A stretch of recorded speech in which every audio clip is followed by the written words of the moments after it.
expression of what? I'm sorry. Expression of apologizing. Good. Apologizing. Good. Next. See you. Yes? Leave taking. Good. Okay, 100 for Kate. Okay, are you ready? All of you ready? Okay, now, please find. Not yet. The expression of. Two expression of leave taking. Yeah.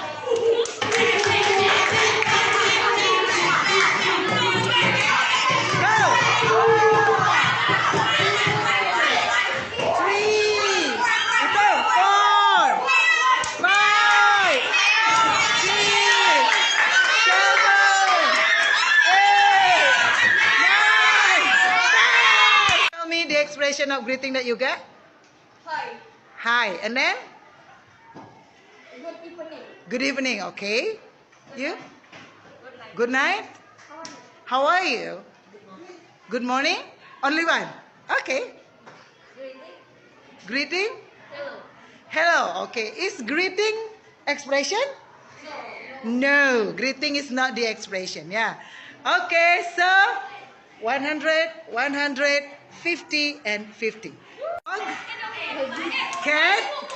Chicken? Okay. Kebalik. Oh, dog sama ducknya kebalik. Okay. Yeah. Now, please find one expression of greeting and one expression of leave taking. Yeah, time is yours. Silakan.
thanking and apologizing.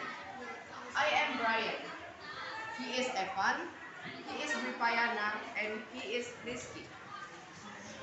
So, the expression of greeting are hi, hello, how are you, how do you do, good morning, good afternoon, good evening, and good night.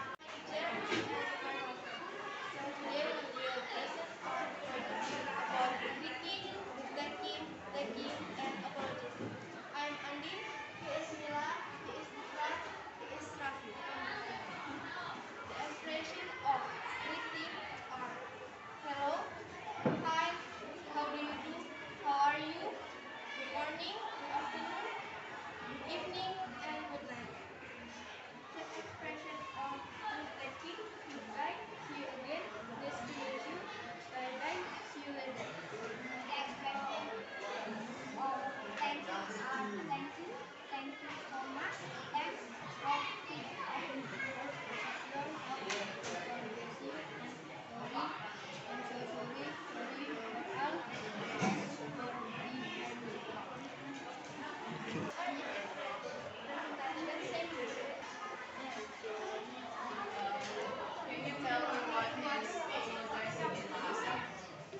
What is apologizing in bahasa? In bahasa. Dalam bahasa Indonesia apa? Oke, permintaan maaf. Oke. Yap, thank you so much.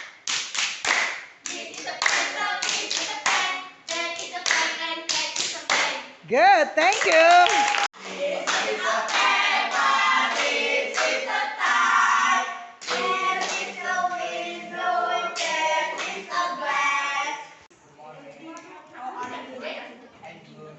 What is your name? My name is Andrea. What about you? Oh, my name is Okta. Nice to meet you. Nice to meet you too.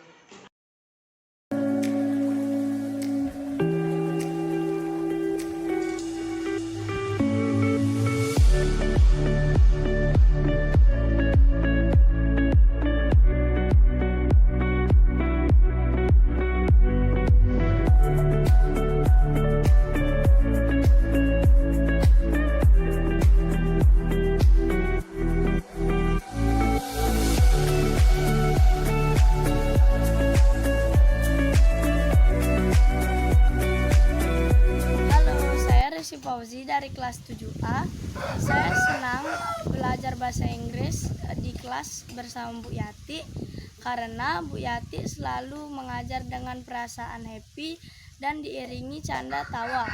Sedangkan metode pelajaran Bu Yati adalah sering ke metode pembelajaran praktis atau praktek langsung, sehingga lebih gampang diingat atau dimengerti apa yang sudah disampaikan oleh Bu Yati. Overall, I love learn English. Thank you. Om Swastiastu, perkenalkan nama saya Putu Sukirtiasih. Saya dari kelas 7C. Jadi hari ini saya akan menjelaskan atau memberi pendapat saya tentang bagaimana Bu Guru mengajar di kelas saya.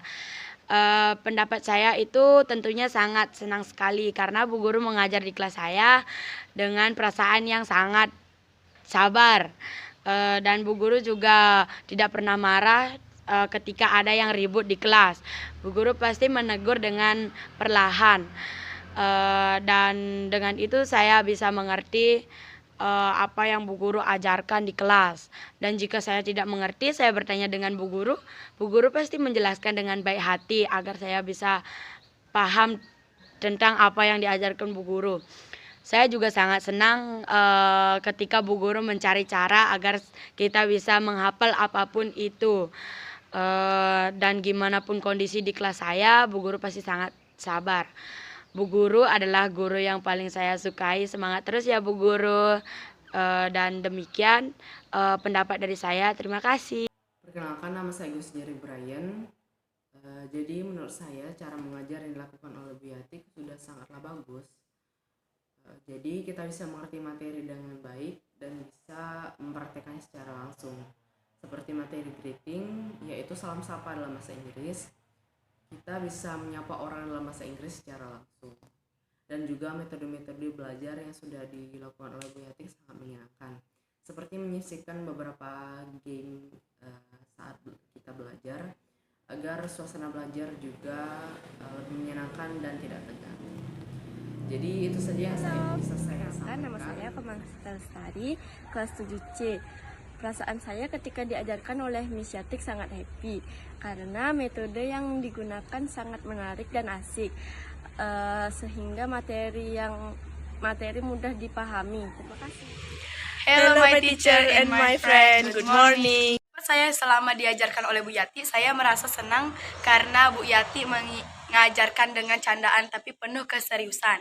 Sehingga rasa bosan saya hilang karena cara Bu Yati yang menyenangkan. Sekian pendapat dari saya dan akan dilanjutkan oleh teman saya. Selama saya diajarkan oleh Bu Yati, rasa bosan saya selalu hilang karena Bu Yati mengajarkan dengan penuh gembira, sehingga saya mampu menerima semua mata pelajaran yang diajarkan oleh Bu Yati dengan cepat, dan saya mampu bisa menghafal apa yang diajarkan oleh Bu Yati. Dan Bu Yati selalu memberikan kami nasihat dan semangat agar kami bisa belajar dengan tekun dan mencapai cita-cita kami setinggi mungkin. Sekian dari kami, terima kasih. Bapak Ibu Guru, atas Bu Yati, hari ini saya akan menjelaskan bagaimana perasaan saya saat belajar bahasa Inggris bersama Bu Yati. Perasaan saya saat belajar bahasa Inggris bersama Bu Yati senang dan gembira karena Bu Yati ramah, lucu, dan selalu membuat semua seisi kelas kami tertawa dengan kelakuannya Bu Yati. Dan saya sangat senang sekali bisa belajar bersama Bu Yati. Dan Bu Yati juga tidak pernah marah ketika kita membuat suatu kesalahan dalam belajar bahasa Inggris, karena dia ingin mengajari kita untuk belajar berbahasa Inggris, dan dia juga sering menyiapkan game-game yang membuat kami seru belajar dan tidak pernah bosan untuk belajar bahasa Inggris, karena game yang diciptakan oleh Bu Yati game-game yang sangat seru dan kami sangat menyukai game tersebut. Video saya ucapkan terima kasih Om Santi. Halo semuanya, perkenalkan nama saya Putrani Samita Saraswati dari kelas 7A. Di sini saya akan menyampaikan pendapat saya mengenai bagaimana cara Bu Yati mengajar. Bu Yati menggunakan metode belajar yaitu belajar sambil bermain. Contohnya seperti belajar dengan menggunakan tebak-tebakan dan juga bernyanyi.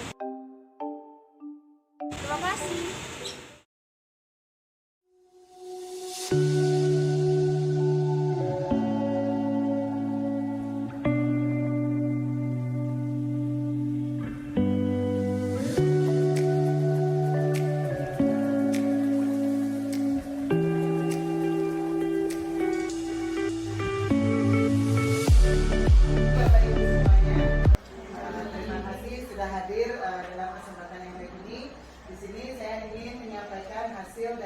Dari di modul 1.4 terkait tentang budaya positif di sekolah. Apakah itu budaya positif? Ya. Jadi budaya positif itu merupakan perwujudan dari nilai-nilai atau keyakinan universal yang diterapkan di sekolah. Nah, budaya positif ini biasanya diawali dengan paradigma tentang teori kontrol. Selanjutnya, keyakinan itu biasanya didasarkan pada nilai-nilai kebajikan. Nah, nilai-nilai kebajikan ini biasanya dia menekankan pada keyakinan seseorang yang akan lebih memotivasi orang tersebut dari dalam dirinya sendiri. Jadi, apakah saja yang termasuk dalam motivasi ini? Jadi ada 3 jenis motivasi. Menurut Diana Gosen ya, dalam bukunya Restructured School Discipline. Jadi ada 3 jenis motivasi. Motivasi seseorang itu disebabkan oleh yang pertama, menghindari ketidaknyamanan dan hukuman. Jadi itu merupakan motivasi mereka melakukan sesuatu hanya untuk menghindari ketidaknyamanan dan hukuman. Kemudian yang kedua, mereka termotivasi hanya untuk bisa mendapatkan imbalan atau penghargaan dari orang lain. Dan yang ketiga, motivasi itu, nah ini yang terpenting yang perlu kita terapkan di sekolah, yaitu menghargai nilai dan kebajikan dari dirinya sendiri. Dengan kita menerapkan motivasi yang ketiga ini akan menghasilkan sebuah disiplin positif. Jadi tujuan dari disiplin positif ini adalah menanamkan motivasi yang ketiga, sehingga murid itu akan menjadi orang yang mereka inginkan dan menghargai diri mereka sendiri menurut kepercayaan mereka, keyakinan yang telah diberikan. Baik. Ada 3 cara menerapkan disiplin di sekolah. Tapi yang dianjurkan saat ini karena kita berhadapan dengan generasi milenial ya, itu adalah restitusi. Jadi ada hukuman, ada konsekuensi atau sanksi, dan ada restitusi. Nah, kalau hukuman ini dia cenderung siswanya dia tidak siap, tidak tahu apa yang akan dia dapatkan dari tindakannya.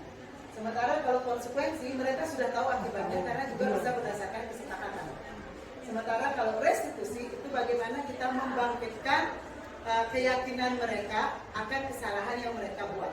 Jadi setidaknya setelah mereka kita melakukan restitusi ini, mereka menjadi lebih yakin dengan kesepakatan kelas yang dibuat dan mengurangi pelanggaran-pelanggaran yang mereka lakukan. Oke, mungkin di BK atau guru BK sudah tahu apa itu restitusi atau pernah mendengar restitusi sebelumnya? Adakah ilmunya? Masih ya? Oke, kita lanjut saja ya. Ini saya lewati saja. Nah, ini terkait dengan pengertian dari hukuman dan konsekuensi. Silahkan Mbak Dina. Ini apa itu restitusi ya? Tadi saya sekilas sudah menjelaskan. Sekarang saya jelaskan sedikit.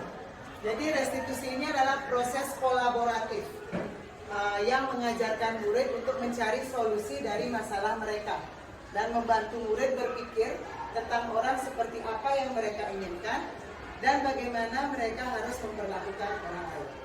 Jadi ini menurut Selson Dosen dalam bukunya pada tahun 1990. Dan di sini teori restitusi ini meyakini bahwa seluruh tindakan manusia itu memiliki tujuan tertentu, yaitu memenuhi kebutuhan dasarnya.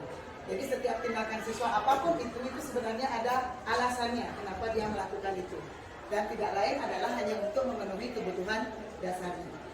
Adapun kebutuhan dasar yang siswa ataupun kita sebagai manusia itu ada 5, yaitu bertahan hidup, sudah pasti, kemudian merasa diterima, kemudian kebebasan, kesenangan, dan juga penguasaan atau power. Nah, kelima dasar ini bisa kita temukan jika kita menerapkan 5 posisi kontrol dalam restitusi. Jadi menurut Diana Gosen ada 5 posisi kontrol, yaitu yang pertama penghukum, kemudian yang kedua pembuat rasa bersalah, kemudian yang ketiga sebagai teman, yang keempat sebagai pemantau atau monitor, dan yang terakhir adalah sebagai manajer. Jadi kalau penghukum ini sudah jelas ya Bapak Ibu. Jadi biasanya kalau ada siswa terlambat, secara tidak sadar kita mungkin langsung membentaknya, atau mungkin kita kasih hukuman fisik dengan lari keliling lapangan, seperti itu jenis penghukum. Kemudian kalau pembuat rasa bersalah, biasanya kita mendekati siswa kemudian bilang, kamu nggak kasihan ya sama ibu, kamu nggak kasihan ya sama orang tuamu, kamu terus datang terlambat. Jadi bagaimana membuat siswa itu merasa bersalah. Sebenarnya pendekatan ini tidak baik untuk psikologis anak. Jadi si anak ini akan merasa dia tidak berguna, seperti itu. Kemudian sebagai teman. Nah, sebagai teman ini juga sebenarnya pendekatan yang baik karena kita bisa lebih dekat dan bisa menggali lebih dalam permasalahan dari siswa tersebut. Namun ada sisi buruknya juga. Jadi si siswa ini akan merasa dia baru mau menerapkan kedisiplinannya jika hanya dengan guru tersebut saja, tapi dengan guru yang lain tidak. Seperti itu. Karena dia hanya merasa berteman dengan guru tersebut, sementara dengan guru lain tidak. Jadi itu sebagai teman. Sementara sebagai pemantau atau monitor, ini sudah masuk ke manajer namun belum sepenuhnya. Jadi sebagai pemantau atau monitor ini guna restitusi, ada menstabilkan identitas, kemudian validasi tindakan yang salah, dan yang ketiga adalah menanyakan keyakinan. Apakah tahapan ini harus dilewati setiap kali kita berhadapan dengan siswa yang bermasalah? Tidak. Tergantung berat ringannya masalah yang dibuat oleh siswa tersebut. Jadi misalnya apabila siswa itu permasalahannya adalah bertengkar atau saling ejek atau bullying satu sama lain di mana dia emosinya tidak begitu memuncak, kita bisa langsung mengambil tahap yang ketiga, yaitu menanyakan keyakinan. Jadi bagaimana caranya kita menerapkan ketiga tahap ini? Contohnya di menstabilkan identitas. Ketika siswa sedang emosinya setelah bertengkar misalnya sama teman, kita stabilkan dulu emosinya biar dia menemukan jati diri dan identitasnya. Yaitu dengan cara, kamu tadi pasti emosi sekali ya, boleh mengingat, kamu pasti tadi pastinya marah sekali karena orang tuamu diejek sekali. Jadi dia akan mengungkapkan, ya bu, saya marah, saya begini karena orang tua saya diejek. Kemudian divalidasi tindakan yang salah. Artinya di sini kita membenarkan tindakannya. Karena kita meyakini bahwa apa yang dia lakukan pasti untuk ada tujuan untuk memenuhi kebutuhan hidupnya. Misalnya, kayak orang tuanya diejek itu kan dia pasti melakukan perlawanan dengan cara menjaga harga dirinya dia. Karena kan orang tuanya dia diejek, saya harus jaga harga diri saya. Makanya disinilah kita melakukan validasi tindakan. Oh iya, apa yang kamu lakukan itu memang benar. Kamu patut bangga dengan apa yang kamu lakukan karena di sana kamu sudah menjaga harga dirimu. Jadi kita membenarkan apa yang dia lakukan dulu. Setelah kita membenarkan itu, baru jadinya setiap wali ini kan pasti akan membuat sebuah keyakinan atau kesepakatan kelas. Misalnya tidak boleh ribut di kelas, menjaga ketertiban kelas, seperti itu. Jadi itulah yang nanti kita tanyakan lagi keyakinannya. Sejauh mana dia bisa meyakini kesepakatan yang dibuat di kelas bersama guru dan teman-teman. Jadi seperti itulah tahapan segitiga restitusi. Baik Bapak Ibu, mungkin itu yang bisa saya sampaikan terkait dengan teori budaya positif. Jadi ini saya minta tolong satu siswa. Ceritanya siswa ini dia mengamuk dan berteriak di kelas karena diejek orang tuanya. Biasanya kan anak-anak itu nama-nama orang tuanya disebut-sebut gitu. Akhirnya si anak ini melakukan perlawanan terhadap. Ya, jadi saya mengajak ngobrol si siswa tersebut dengan menerapkan 3 tahapan segitiga restitusi.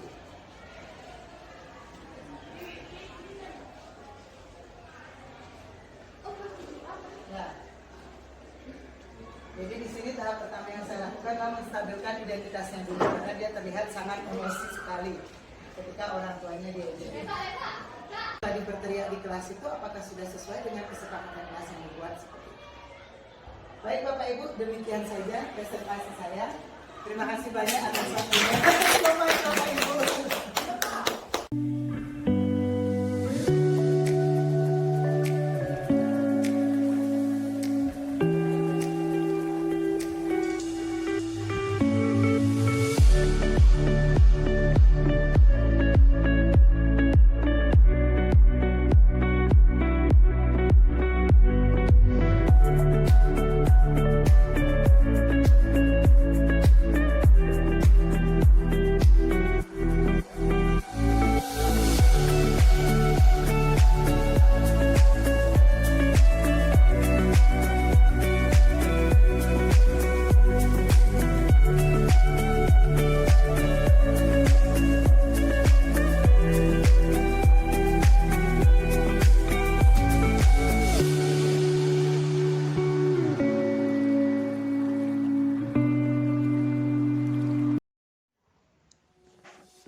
Penerapan lingkungan positif di kelas. Mengajar adalah passion saya. Saya selalu senang setiap kali bertemu dengan para murid saya. Dan saya selalu berusaha untuk bisa memberikan yang terbaik untuk mereka dalam dunia pendidikan. Sebagai guru bahasa Inggris, tantangan terbesar saya adalah bagaimana membuat mereka cinta dengan bahasa Inggris. Mengingat ini bukanlah bahasa sehari-hari mereka. Bahkan memang benar bahwa bahasa ini merupakan bahasa yang masih asing bagi mereka. Di awal memasuki kelas yang saya ampu, yaitu kelas 7, saya melakukan tes diagnostik kepada mereka. Saya bertanya terkait sudut pandang mereka tentang pelajaran bahasa Inggris. Benar saja, hampir seluruh murid mengatakan bahwa mereka belum pernah mempelajarinya dan bahasa Inggris itu sulit. Saya pun mulai mempersiapkan metode apa yang akan saya gunakan saat mengajar di setiap pertemuan agar materi yang saya sampaikan dapat dipahami dengan baik oleh murid saya. Dan bagaimana caranya agar mereka tidak merasa bahwa mereka sedang belajar bahasa Inggris, sehingga mereka tidak terbeban setiap kali ada pelajaran bahasa Inggris. Untuk itu, saya menciptakan suasana belajar yang menghadirkan lingkungan positif bagi para murid, seperti suasana belajar yang interaktif, menyenangkan, memotivasi peserta didik untuk berpartisipasi aktif, serta memberikan ruang yang cukup bagi mereka untuk kreativitas, kemandirian, sesuai dengan minat, bakat, dan perkembangan fisik serta psikologis mereka. Sehingga mereka merasa nyaman saat pembelajaran berlangsung dan tetap percaya diri dalam setiap pembelajaran, serta yang terpenting adalah motivasi belajar mereka untuk pelajaran bahasa Inggris selalu terjaga bahkan meningkat dari hari ke hari. Setelah beberapa kali pertemuan, saya menerapkan budaya positif di kelas melalui lingkungan belajar yang positif dengan suasana belajar yang nyaman. Banyak murid mulai suka dan tertarik mengaplikasikan bahasa Inggris di setiap pertemuan. Hal tersebut terlihat dari usaha mereka untuk berani mencoba berbicara bahasa Inggris, baik dalam pembelajaran, bahkan ketika izin keluar kelas saat pembelajaran berlangsung. Melihat perkembangan mereka, saya pun tertantang untuk memberikan hal yang lebih lagi kepada mereka, sehingga bahasa Inggris yang awalnya sulit menjadi bahasa yang mudah dan menyenangkan bagi mereka.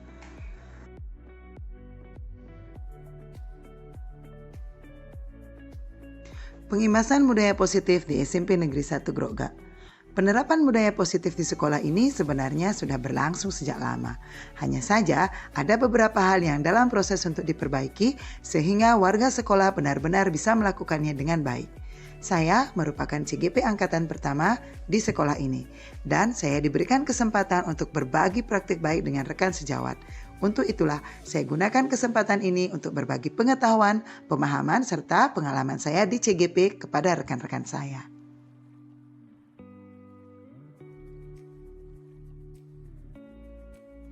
Pengimbasan ini saya lakukan di sela-sela kesibukan kami sebagai bagian dari Sekolah Penggerak Angkatan 2. Praktik baik ini saya lakukan pada hari Sabtu 6 Agustus 2022 yang bertempat di ruang lab IPA. Saat itu pengimbasan ini dihadiri oleh 10 guru lintas mapel. Saya merasa senang karena rekan guru saya terlihat sangat antusias mendengarkan pemaparan saya terkait budaya positif yang saya dapatkan di program pendidikan guru penggerak.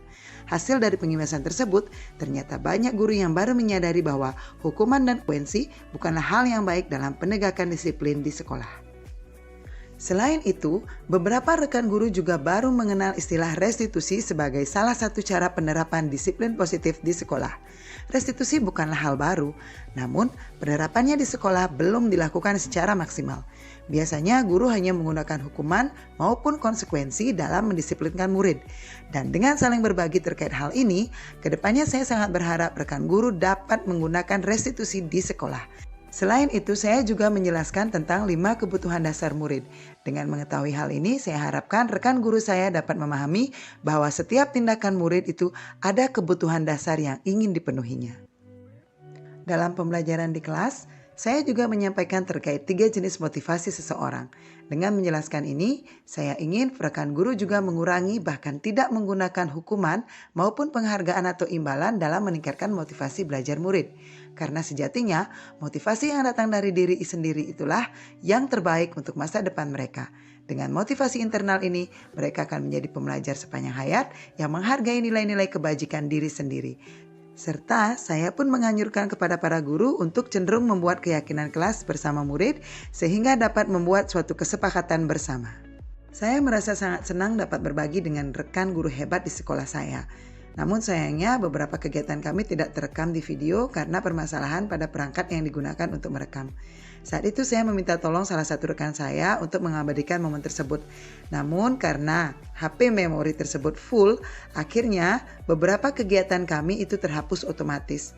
Walaupun hal tersebut terjadi, tapi tidak mengurangi semangat saya untuk mewujudkan budaya positif di sekolah menjadi lebih baik lagi bersama rekan-rekan saya.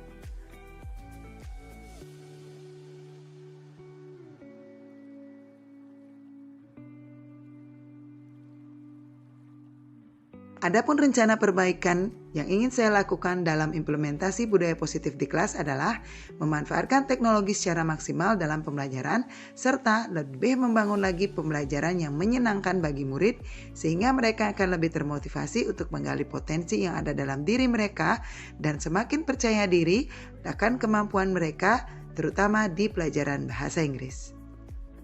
Dan terkait dengan pengimbasan budaya positif di sekolah, rencana perbaikan untuk implementasi ke depan adalah dengan menerapkan keyakinan kelas di masing-masing kelas oleh wali kelas, begitu pula guru mapel, sehingga disiplin murid mulai terbangun dari lingkup mapel, kemudian berkembang ke kelas dan kemudian ke sekolah.